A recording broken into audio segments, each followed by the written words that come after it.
अस्सलाम वालेकुम students, welcome to my YouTube channel easy solutions of mathematics.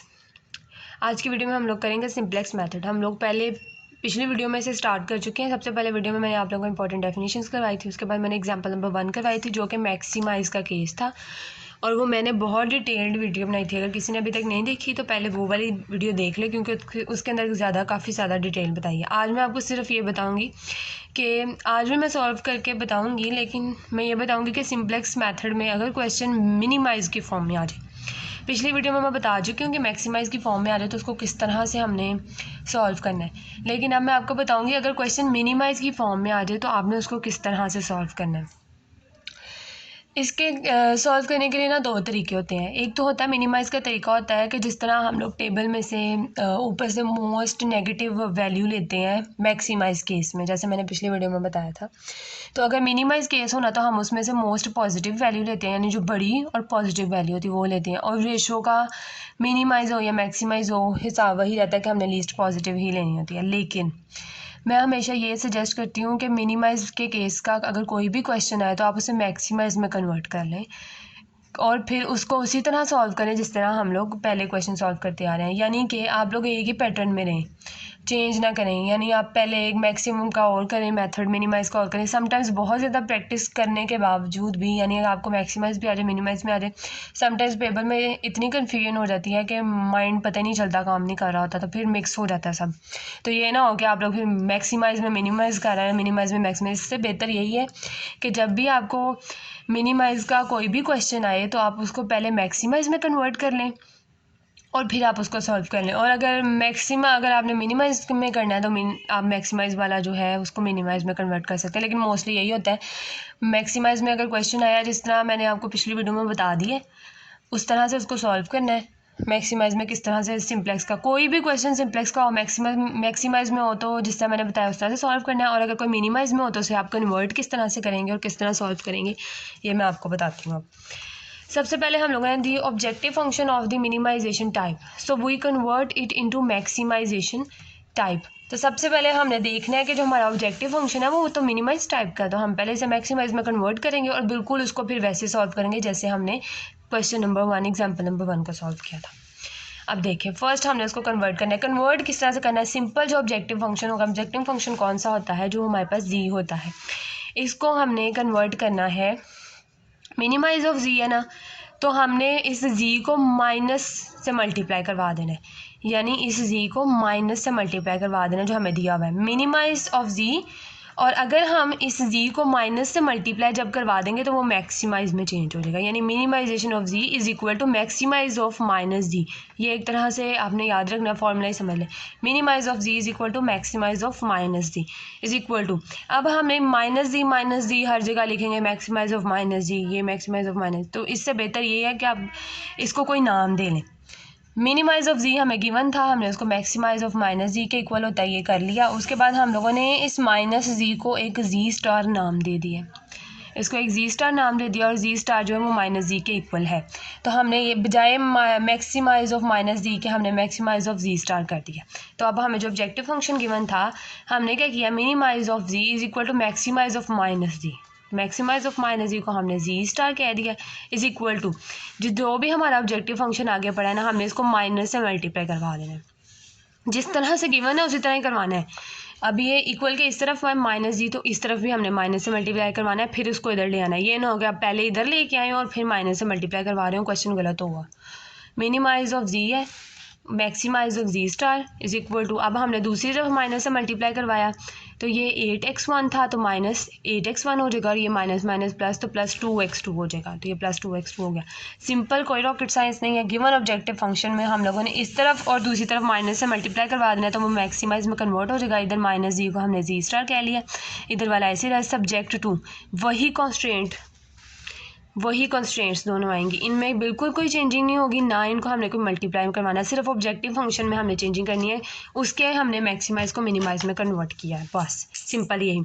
अभी हमारे पास आ गया, अब ये हमारे पास मैक्सिमम, ये बिल्कुल मैक्सिमाइज ऑफ जी वही सवाल बन गया जो हमने एग्जाम्पल नंबर 1 जिस तरह से किया। अब हमने सेम उसी तरह से करना है। सबसे पहले हम इसे स्टैंडर्ड फॉर्म में कन्वर्ट करेंगे, उसके बाद इसका टेबल बना के इसे बिल्कुल मैक्सिमाइज की तरह सॉल्व करेंगे। तो ये हमने क्या किया, यहाँ पे हमने स्लैक दोनों लेस में थे तो स्लैक वेरिएबल S1 S2 का हमने ऐड करवाया, ये इक्वल की फॉर्म में आ गए। और उसके बाद हम जी की जो इधर वैल्यू पड़ी थी सिंपल उसको उठा के इधर ले आए, इक्वल टू 0 हो गया। उसके बाद DW और टेबल जो हमारे पास बन रहा है इज़ वो ये है। अब इसके अंदर हमने सिंपल वैल्यूज़ लगानी है, वो किस तरह से बनेगी 8 -2 और बाकी सारे हमारे पास 0 है, सोल्यूशन भी हमारे पास 0 है और रेशो में भी हमारे पास 0 आएगा। अब क्योंकि हमने मैक्सिमाइज़ में कन्वर्ट, अब देखें अगर हमने मैक्सिमाइज़ में कन्वर्ट ना किया होता तो जैसे मैंने आपको शुरू में बताया मिनिमाइज़ में हम लोग यहाँ से वो मोस्ट पॉजिटिव उठाते हैं, लेकिन क्योंकि अब हमने इसे मैक्सिमाइज़ में कन्वर्ट कर लिया है तो अब हम लोग देखेंगे सेम उसी तरह जिस तरह पिछले एग्जांपल में देखा था, हमने यहाँ से देखना है मोस्ट नेगेटिव वैल्यू कौन सी है। पूरे जी के कॉलम में सिर्फ हमारे पास -2 मोस्ट नेगेटिव है, तो हमने इसको एंटरिंग वेरिएबल किया तो हमारे पास x2 जो है वो एंटरिंग, और उसके बाद ये हमारे पास पिवट है, पिवट वाला आ गया हमारे पास कॉलम, और इसको हमने अब सॉल्यूशन को डिवाइड करना है इस पे। तो पहली जो है वो 1/2 आ जाएगी रेशो, दूसरी जो है वो हमारे पास नेगेटिव आ रही है वो -3/4 आ जाएगी। तो नेगेटिव वैल्यू को हम इग्नोर कर देते हैं, हम लोग सिर्फ पॉजिटिव वैल्यू को लेते हैं। तो सिंपल हमारे पास ये वाली जो है सिलेक्ट हो जाएगी, यहाँ पे एरो लगाया, ये हमारे पास लिविंग वेरिएबल, ये एंटरिंग वेरिएबल, ये हमारे पास लिविंग वेरिएबल। तो जो वैल्यू है हमारे पास ये सिलेक्ट हो गया, हमने इसको 1 ऊपर नीचे 0 बनाना है। 1 किस तरह बनाना है, डिवाइड करेंगे पूरी रो को हम लोग 2 पे और ऊपर नीचे हम रो कॉलम ऑपरेशन लगा के इसको 0 कर देंगे। वो मैं आपको बहुत डिटेल में पिछले एग्जाम्पल में बता चुकी हूँ, लेकिन इसलिए सिंपल मैं आपको यहाँ पे सिर्फ मैं करने लगी। अब क्योंकि नेक्स्ट टेबल ये देखिए मैंने बनाया हुआ है, x2 जो है वो एंटरिंग है और S1 जो है वो यहाँ से लीव कर रहा है, तो हमारे पास x2 एंटर होके इसकी जगह पे आ जाएगा, x2 आ गया यहाँ पे हमारे पास, और नीचे S2 का S2 ही रहेगा यहाँ पे सॉल्यूशन। तो अब हम रो कॉलम ऑपरेशन लगा के देखते हैं। सबसे पहले इस टेबल में मैंने ये वाली सेकंड रो को 2 से डिवाइड करवाया है, सारों को 2 से डिवाइड करके ये 1 बन गया यहाँ पे मेरे पास। उसके बाद नेक्स्ट मैंने ये ऊपर रो ऑपरेशंस लगाए हैं, रो ऑपरेशन सॉरी, अगर मैंने कॉलम ऑपरेशन भी कहा तो कॉलम नहीं लगाना, सिर्फ रो ऑपरेशन लगा, रो ऑपरेशन लगा के इन दोनों को 0 कर लिया है और ये हमारे पास फाइनल टेबल आ गया। अब हमने देखना है, अब एक बात का हमने ख्याल रखना है, क्योंकि हमने मिनिमाइज़ को मैक्सिमाइज़ में कन्वर्ट किया तो वो जी स्टार है हमारे पास, तो टेबल में हमने जी स्टार लिखना है, जी नहीं लिख देना आप लोगों ने, बहुत ख्याल रखना है इस चीज़ का। जहाँ पर जो वेरिएबल चेंज किया वो वही आएगा, जी स्टार आएगा, आंसर भी जी स्टार में आएगा हमारा। तो x2 एंटरिंग है और यहाँ से हमारा जो है एंड S1 लीविंग, ये चीज़ आपने लाजमी पेपर्स में मेंशन करनी है क्वेश्चन सॉल्व करते हुए कि क्या एंटरिंग है क्या लीविंग। अब देखें नेक्स्ट मैक्सिमाइज, अब हम ये मोस्ट नेगेटिव से ले ली, अब देखें अब सारी वैल्यूज़ पॉजिटिव हो गई हैं, तो अब हमने सारी वैल्यूज़ क्योंकि पॉजिटिव हो गई हैं तो अब हमने क्या करना है, इसका क्वेश्चन स्टॉप हो गया हमारा यहीं पे, क्योंकि पिछले एग्जाम्पल मैंने ये लाइन नहीं थी लिखवाई, आपको लिख लें तो बेहतर है ये के सिंस नन ऑफ, अब देखें सारी पॉजिटिव आ गई हैं, क्वेश्चन स्टॉप, ये हमारा ऑप्टिमल, अब हमारा रेशो वाला कॉलम भी नहीं बनेगा। Since none of the zero coefficients is negative, कोई नेगेटिव नहीं है इसमें से, so the current solution is optimal, तो ये हमारा ऑप्टिमल सोल्यूशन है। अब हम क्या करते हैं, उसके बाद हम लोग देते हैं इसमें से जी की वैल्यू का, हमारे पास जी स्टार की वैल्यू जो सोल्यूशन में आई है वो 1 है, तो हमारे पास जी स्टार जो है वो 1 है। और हमारे पास क्या आई है, x2 की वैल्यू हमारे पास आई है 1/2, तो x1 तो इधर है ही नहीं हमारे पास, तो हम हमारा x1 जो है वो 0 आ जाएगा, x1 0 ये। अब हमने एक चीज़ देखनी है, अब जो हमें गिवन क्वेश्चन है वो तो जी में दिया हुआ है, आंसर हमारा जी स्टार में आ गया, तो अब हमने क्या करना है, हमारे पास जी किसके इक्वल है हमें देखना है। देखें हमारा जी जो है वो माइनस जी, यानी कि जो हमारा जी स्टार है ना, जी स्टार वो माइनस जी के इक्वल है। तो अगर हम देखें जी स्टार माइनस जी के इक्वल है, यहाँ से हम लोग अगर जी की वैल्यू निकालें, अगर ये है G star is equal to minus G, तो अगर हमें यहाँ से जी की वैल्यू चाहिए तो G is equal to minus G star आ जाएगा, G is equal to minus G star, यानी अगर हम लोग जी स्टार की वैल्यू को माइनस से मल्टीप्लाई करवा दें तो हमारे पास जी की वैल्यू आ जाएगी, और हमें वैल्यू जी की चाहिए क्योंकि क्वेश्चन तो हमारा जी की फॉर्म में है, तो हमें आंसर भी जी की फॉर्म में चाहिए।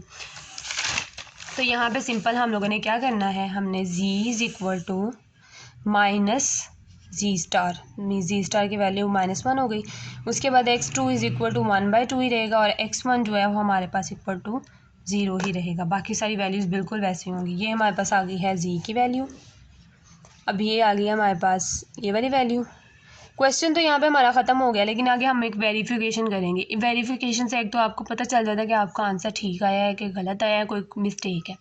उसके अलावा एग्जामिनर पे बहुत अच्छा इम्पैक्ट पड़ता है उसका, तो वेरिफिकेशन लास्ट में एंड पे कर लें। तो हमारे पास z की वैल्यू क्या आई है, -1 आई है। 8 इंटू x1 की वैल्यू हमारे पास 0 आ गई है, -2। ये वो z है जो हमें गिवन है। उसके बाद हमने -2 इंटू 1/2 है, ये हमारे पास x2 की वैल्यू। 2 से कैंसिल, -1 इज इक्वल टू, ये 0 हो गया, -2 से कैंसिल और ये -1 आ गया, और ये हमारा -1 इज इक्वल टू -1 आ गया। तो ये हमारा प्रूव्ड हो गया है। लिखें ना लिखें प्रूव्ड भी कोई ज़रूरत नहीं है। -1 इज इक्वल टू -1 आ गया, तो हमारी वेरिफिकेशन हो गई है कंप्लीट। ये था हमारा क्वेश्चन मिनिमाइज़ की फॉर्म में। अब कोई भी अगर मैक्सिमाइज़ की फॉर्म में कहीं से भी सिंप्लेक्स का क्वेश्चन दे दें और मैक्सिमाइज़ की फॉर्म में हो, तो जिस तरह मैंने एग्जाम्पल 1 में आपको बताया था उस तरह से सॉल्व करना है। और अगर कहीं से भी आपको क्वेश्चन उठ के आ जाए मिनिमाइजेशन की फॉर्म में हो, तो उसको किस तरह से मैक्सिमाइज़ में कन्वर्ट करके आपने करना है, वो भी मैंने आप लोगों को सिखा दिया। अभी भी स्टिल आपको कोई क्वेश्चन है तो आप मुझसे कमेंट सेक्शन में पूछ सकते हैं। प्लीज़ कमेंट्स करके बताया करें कि आपको मेरी वीडियो कैसी लगी, और अगर अभी तक आपने मेरा चैनल सब्सक्राइब नहीं किया तो प्लीज़ मेरे चैनल को सब्सक्राइब करें। मेरी वीडियो को अपने फ्रेंड के साथ ज़्यादा से ज़्यादा शेयर करें। Thank you so much.